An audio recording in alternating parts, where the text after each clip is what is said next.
जब आप जीवन में कोई सद संकल्प लेते हैं, क्या जब आप कोई सद संकल्प लेते हैं कि भैया आज से हम ठाकुर जी की कथा सुनेंगे, आज से हम शंकर जी पे जल चढ़ाएंगे, आज से हम सोमवार का व्रत करेंगे, प्रदोष काल में हम भगवान को दीपक रखेंगे, बिल्व वृक्ष की बिल्व पत्र की 5 पत्तियां बाबा पर अर्पित करने के बाद भोजन, ये अच्छे संकल्प होते हैं। किंतु कई धूमकेतु ऐसे होते हैं जो देखा देखी, आजकल की भक्ति देखा देखी की ज्यादा। जैसे कहते एक बार एक चेले के यहां एक बार गुरु जी गए।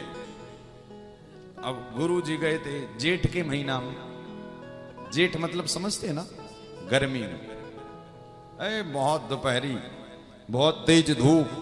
चेले ने कहा रे गुरुजी पधारे हैं, स्वागतम गुरुजी स्वागतम। अब जेठ की गर्मी और गुरुजी पहुंच गए। सोई चेला ने बढ़िया ठंडे जल से गुरुजी के चरण पखारे। गुरुजी तो एकदम फूल के गोलगप्पा हो गए। वाह चेला वाह, बहुत आशीर्वाद। अब इतना ही नहीं हुआ, फिर बढ़िया 5-7 घड़े के जो मिट्टी के घड़े होते ना, उनसे बढ़िया स्नान कराया। गुरुजी और प्रसन्न। फिर वहां के बाद में बढ़िया महाराज ठंडाई, वहां में बर्फ के गोला वोला डाल के गुरुजी से कहा गुरुजी ठंडाई पाओ। गुरुजी तो फूले नहीं समारे। गुरुजी कह रहे चेला बहुत आप क्या रोम रोम आशीर्वाद दे रहा हमारा। अब क्योंकि वो दिल से कर रहा था। खूब भोजन करवाया, खूब आनंद हुआ। फिर रात्रि की बेला हुई, बोले गुरुजी गर्मी ज्यादा है, बढ़िया आंगन में खाट बिछाई, खटिया बिछाई, बढ़िया बिस्तर डाला, एक चद्दर रख दिया। बोले गुरुजी ठंडी इत्यादि लगे तो उड़े, वैसे तो गर्मी लगेगी नहीं। गुरुजी ने कहा वाह चेला वाह। और जब अगले दिन गए ना गुरुजी, तो प्रातः काल भोर में बढ़िया सेवा इत्यादि विदाई करके गुरुजी को विदा किया। गुरुजी गए थे कि 1 हफ्ते के बाद में जिसने गुरुजी की सेवा की थी उसके खेतों का जब अनाज कटा तो करोड़ों में बिका। बगल वाले ने कहा हमने भी खेत में वही अनाज लगाया, इसने भी लगाया, इसके घर पे ऐसा क्या हुआ? तो ये पूछने गया, बोले भैया क्या किया तुमने ऐसा कि तुम्हारा अनाज इतना ज्यादा निकला, हमारा इतना कम निकला? तो उसके मुख से निकला, अरे सब हमारे गुरुजी की कृपा है। हमारे गुरुजी आ गए थे तो हमने जरा सेवा कर ली, गुरु प्रसाद मिल गया। इसने कहा अच्छा। अब देखो, इसने कहा अब हमें भी फायदा कमाना है। तो समय बीतते बीतते अब जेठ के बाद माघ का महीना आया, माघ की ठंडी। इसने सब देख लिया था कि इस बगल वाले ने कैसे सेवा की थी गुरुजी। तो अब वो था जेठ का महीना, जे है माघ। समझते हो ना आप लोग, जेठ और माघ मतलब गर्मी थी वो और ये बहुत ठंडी। अब इसने देखा कि बगल वाले के यहां जब गुरुजी आए थे तो उसने ठंडे जल से पैर धुलाए थे। तो इसने कहा मैं उससे ज्यादा ठंडे जल से पैर धुलाऊंगा। अब महाराज गुरुजी जूता मोजा पहने, बोले गुरुजी मोजा उतारो जल्दी। कहा चेला ठंडी है, कहां मोजे? बोले नहीं उतारने पड़ेंगे।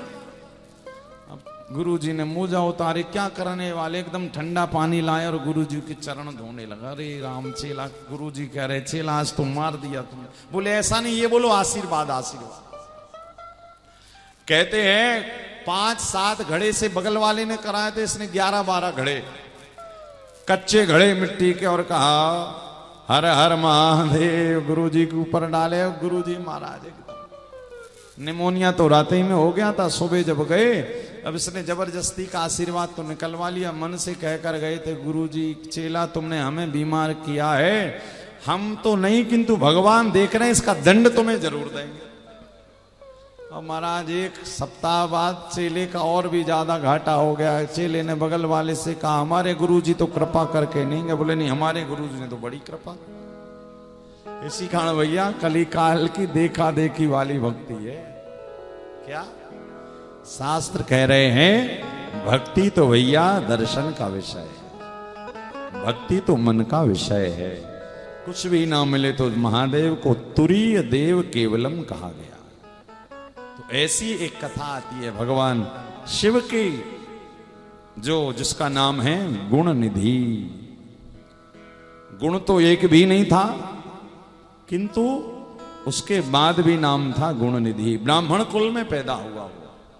ब्राह्मण कुल में पैदा होने के बाद सारे बुरे काम वो गुण निधि के द्वारा होते हैं।